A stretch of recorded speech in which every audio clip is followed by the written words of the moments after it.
What are you doing? I'm wrapping up the summer movies like we talked about. That's not what the... Oh.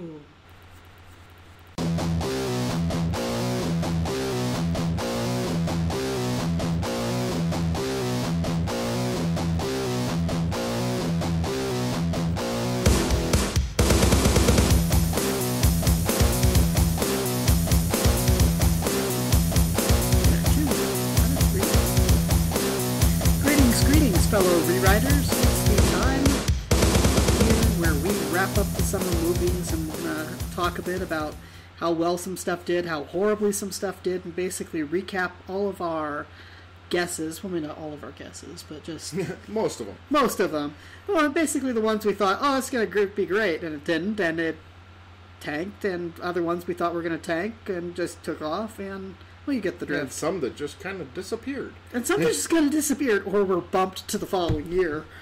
Like, you know, what does they call it? In production or like later or spring or... And a few that just have next year. Next year, coming soon. Ah, those famous words.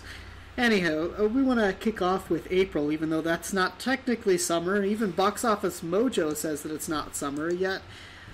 It's when people are releasing summer movies now. We started covering stuff like the weekend of like the 10th and 12th of April, but before we even started covering stuff, there is the phenomenon that was Furious 7, which at the point when we covered, it was already like way into the black. We're like talking it had grossed 60 million by that point. Yeah, I think that it was approaching a few hundred billion. Yeah.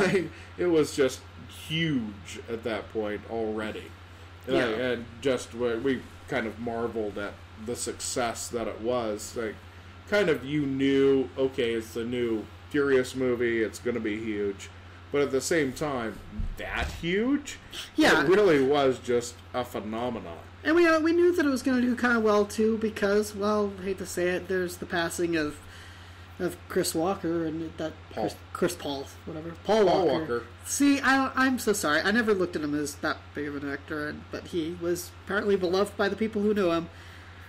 But anywho, Paul Walker passed, and that may have helped it as well. Not I to think be it morbid, helped it a lot. But I think morbid much? Yes. Yes, I think it really did. I think that it helped the marketing, because it helped keep it in people's minds. Plus, it was also... this is the last Furious movie. People at the time figured, this is going to be the last Fast and the Furious movie, because how can you have another one? Yeah. You don't have Paul Walker, and he was like the one throughput for it. Yeah, I was going to say, he's the one who was in all of them. Another one, you don't have Paul Walker anymore. This is going to be the last one.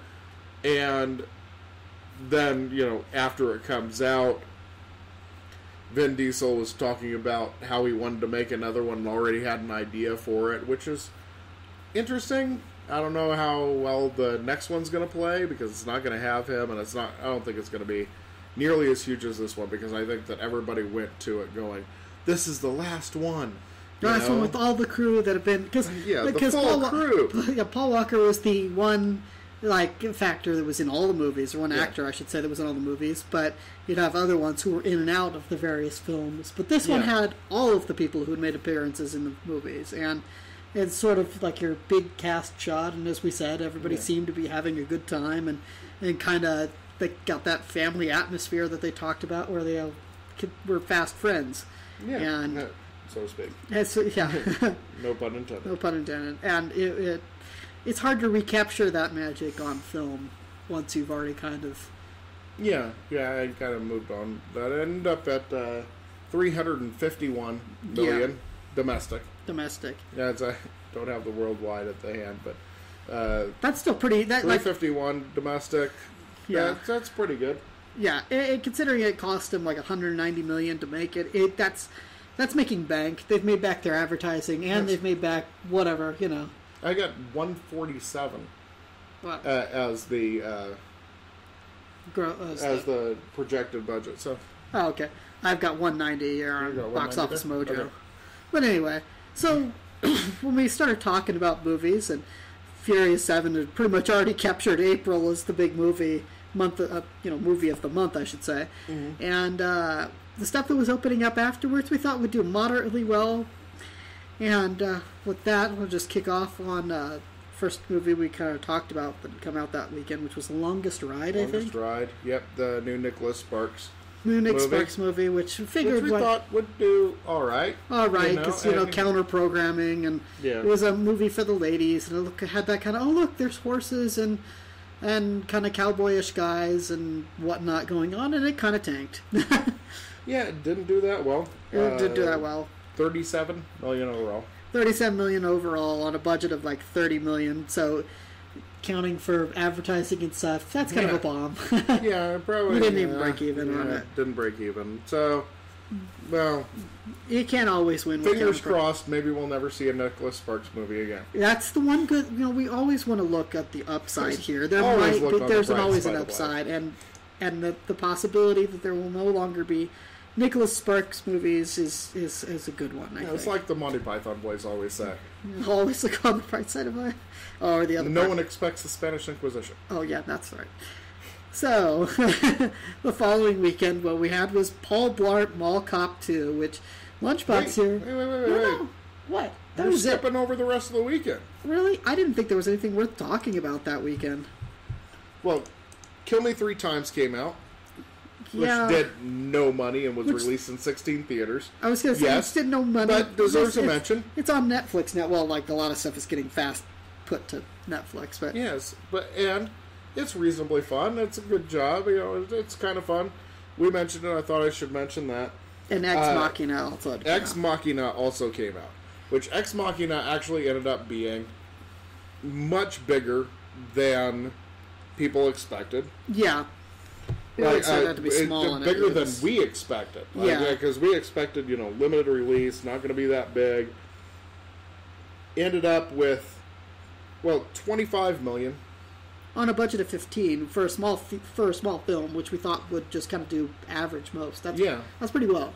Which it did quite well, and it had ended up released on a little over 2,000 screens, which isn't a bad release. No, not bad at all. But actually, it ended up doing a platform release. It opened a little small and then opened bigger, and so that one. Much bigger than everybody expected. The one True Story, bro, yeah. Just basically disappeared from the landscape. Yeah, I was gonna say I almost forgot about that movie. It's basically forgot about it as soon as it existed.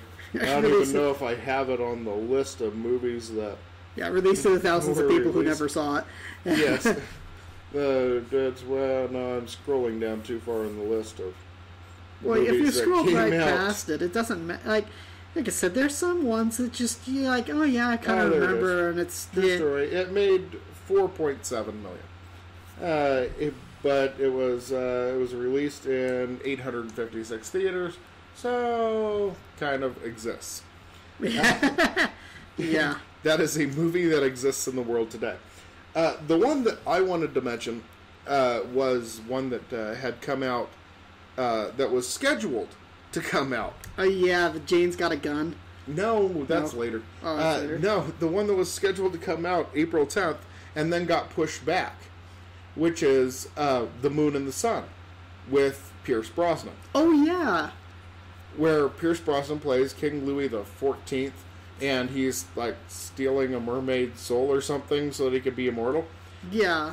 And it had gotten pushed back. It was announced right around that time, like, just before, like, the week before it came out. Yeah. It was announced that they pushed it back because they need to work on the visuals. Like, the CG isn't up to snuff, we need to push it back. That is absolutely the last thing that anyone has ever said about that movie. I searched on it. There is no news on that movie since they announced that they needed to redo the CG and they were pushing it back. There is no release date. There is no information. Nothing. It has disappeared from the universe. It's been black cauldron into the memory hole. Probably won't it's hear like about it. the one that I can think about that happened to before, where it was announced and there was press on it and then it disappeared, was Robinson Crusoe starring Pierce Brosnan. I was going to say, uh-oh. Like, it just disappeared from the universe for a decade and then showed up on video randomly. Like, that is, like, the first I saw it was working at Blockbuster. I walked in I remember seeing that at Blockbuster and saw it sitting on the shelf and went, holy cow! Like, see, it does exist! Like, I wanted to, like, call up all of the people that I used to work with back, like, a decade ago, and I kept telling them, like, no, there's this movie. They made a Robinson Crusoe with Pierce Brosnan, and nobody has ever seen it. It just disappeared. Yeah. And nobody believed me. Yeah, it's... Like, because it actually sounds like an interesting movie, and based on the book. So, you know, I kind of wanted to see it. And I hope that one day, maybe eventually, it actually gets its day in the sun. But Moon in the Sun, totally gone. And, moving on. Okay. Is that it for that weekend? That's it for that weekend. Okay, so now I can bash Mall Cop 2? If you must. I will, but it's not so much about bashing Paul Blart Mall Cop 2, is pointing out that Lunchbox here thought that I was going to do really well. It's about bashing me. It's about, like, it's about raking you over the coals for your horrible guess. That's alright, your time's coming. No, I know. Yeah. It was not a lovely day for me. But yeah, Paul Blart Mall Cop 2, a dumb premise, dumb movie. And it tanked. Really, after like, people just loved the original. I really, like, the original took off. Okay. And then the sequel, nothing. Nothing for the sequel. Really, I could not believe how bad it tanked. Yeah, where did it end up? I don't know where it ended up overall, but like... No, over the weekend. Over the weekend, it opened in second to Furious 7, which... That's because, like, Furious 7 just stole April. April was all about Furious 7. I'm like, you look at right. You look at the week by week, it's like every weekend, what one? Furious 7. What one? Furious 7. And, you know, your thought, and, okay, not without merit, that perhaps that people will flock to this one too, but my theory on this is that you can only do a dumb movie once. I mean, a movie where you've got a particular character or set of characters who are acting dumb and expect it to do well, like the first go round. And you aren't going to see a Dodgeball 2. Hopefully you don't see a Dodgeball 2. You won't see a Dodgeball 2, and if you do, it'll probably tank. You saw an Anchorman 2, which I don't know why they did that one either, and it did not do well. It didn't do well, although there are some really funny scenes in there. I think I actually prefer Anchorman 2. That's not saying much, but you know. No, it's not, because I really didn't like the original. I was going to say, yeah. But Anchorman 2, I actually, there's the big final fight scene, I actually made Jamie sit down and watch the final fight scene, because it's hilarious. Like, there are some jokes in there that you don't get if you hadn't watched the rest of the movie. Yeah. But it's worth watching just that final fight scene between, like, basically all of the networks come to fight Will Ferrell. And they all have their own specific agendas and everything. And it's all cameos, just wall-to-wall cameos of all of the famous people showing up. And representing, we're here from MSNBC, you know, everybody showing up and doing their own particular viewpoints and, like, totally everybody in their vein. It's funny. It's worth watching. Well, but yeah, I'm just saying. No, I got it, but I think it's. But yeah, that's like 5-minute sequence. It is. My thought is you can't do a dumb movie with the same characters twice and expect it to hit the same. No, you're not going to hit the same. And if there's something, whatever, I don't know, you can't recapture the magic. And I will think that we both can agree it's some sort of dark voodoo magic from the pit of the underworld that drew people to the first Paul Blart Mall Cop. But you can't expect... thought it was funny. You can't expect those incantations to work a second time. Right. I mean, like, and you've got Anchorman 2, Dumb and Dumber 2. Beetlejuice 2. And I understand because there's that hope, and I don't understand why they're making, like, a reboot of Ghostbusters, because it's just there's some contention in my mind on Ghostbusters.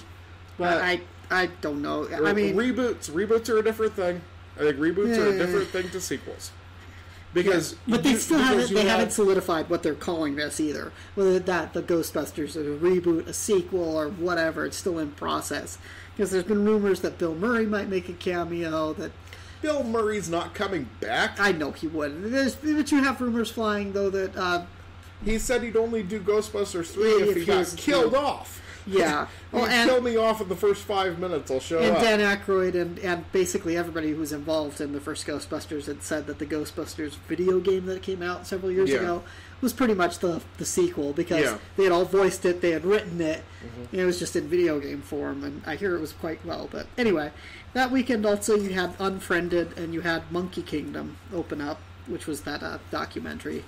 Unfriended, of course, being a horrible horror film, which was made extremely low budget. Horrible, you didn't see it. It was a horror movie. What else do I need to make? Oh, fair enough. Modern horror is just terrible, unless it's Wes Craven. God rest his soul. But I just, that weekend was still Furious 7s. Unfriended did okay, but that's because it had. Because it's a horror movie, and horror movies always It ended up at 32. It ended up at 32, and it had, like, what are you seeing as the box office budget? Because I'm seeing, like, $1 million, which I can see because everything was done via webcam or whatever. No, $1 million sounds right, yeah. Yeah. But yeah, that came in third that weekend. Paul Blart couldn't take down Furious 7 and Monkey. For being a what I still not consider not summertime, things were gearing up for summer there. You had movies that had...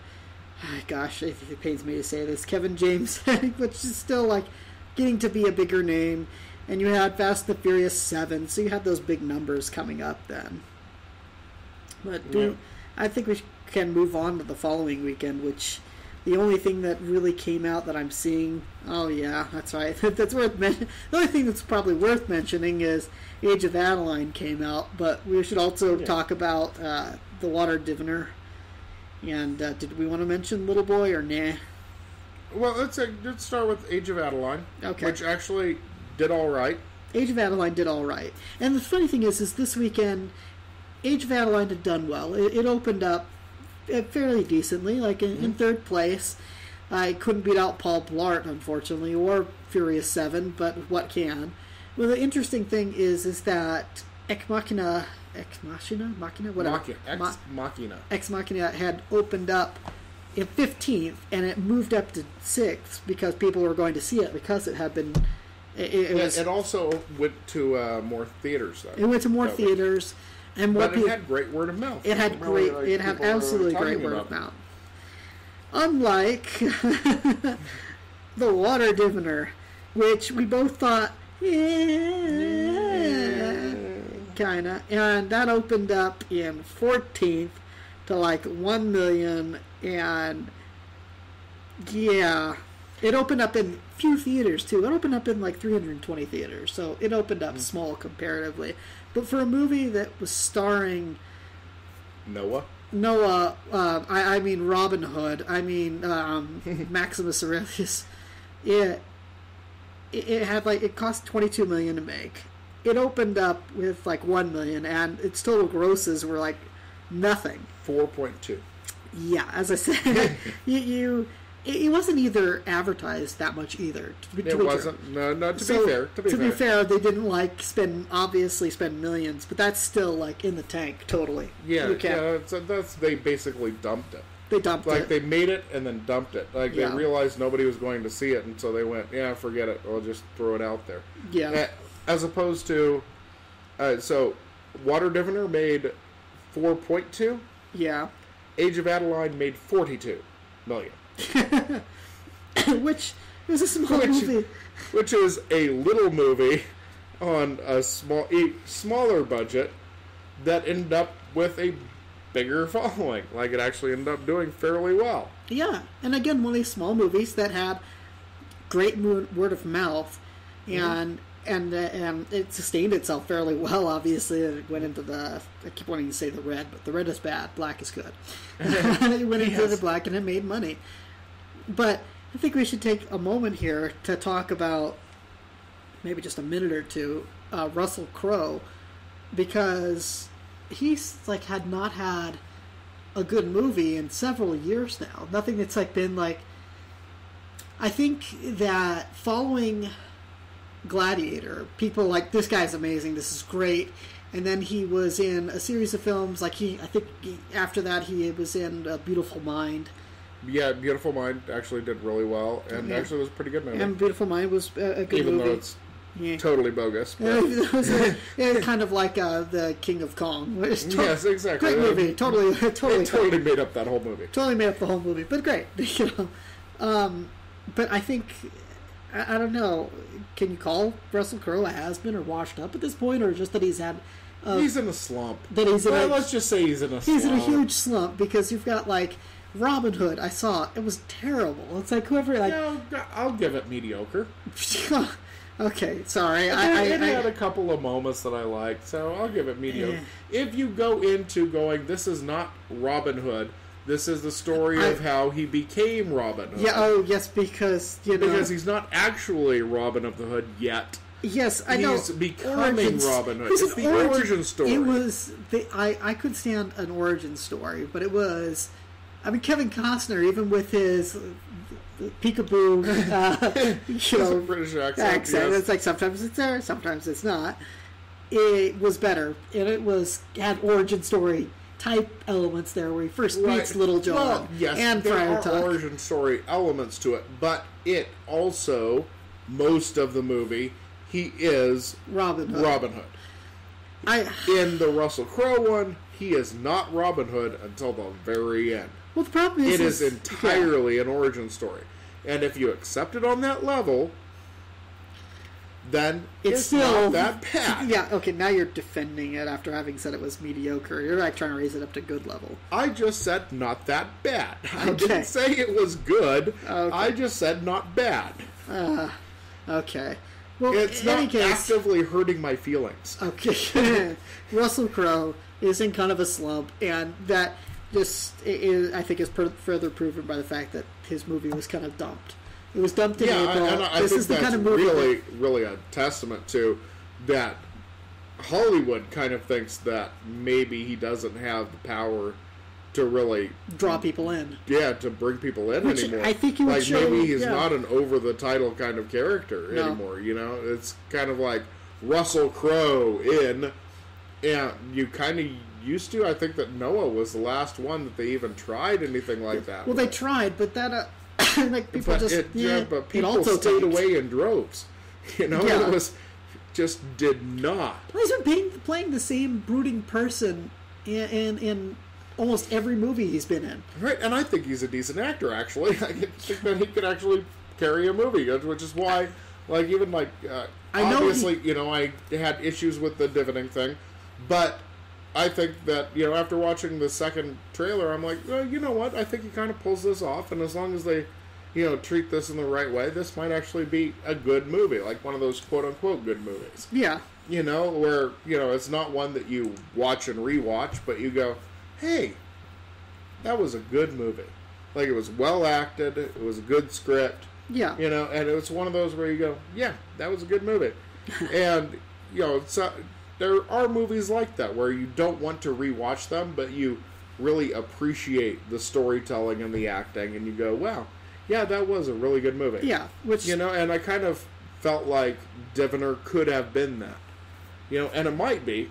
I still haven't seen it, but... and it might be, but I'm going to ruch out and see, because it's a good movie. I think you hit on it, is that Russell Crowe has not been an over-the-title name.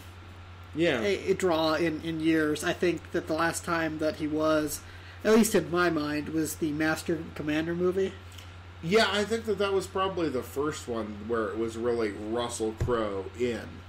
I don't think that they actually built it that way, but it really was kind of like the marketing. The marketing was The around marketing like, was we've really got around Russell to, Crowe we've in got this. Russell Crowe in this movie. And then I think the last one was Like, Noah. Well, you were right. The last one was Noah because they were trying to sell it really hard. Of like, see, we've got Russell Crowe. That means it has Russell gravitas. Crowe. Yeah. And it's at weight because Russell Crowe's in this movie, and that tanked. And perhaps that's what led to the dumping of the water differential, is because they're like, wow, it he was really just in this feels movie. like they and- just dropped it, Yeah. didn't it? yeah. Okay. Like, no, we're obligated to release it theatrically.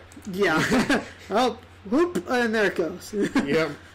But, okay. So let's move on to the weekend of the 24th, 26th of April. And there you've got... oh, wait, no, that's what we just covered. Would that be we're it? moving into May. We're moving into May.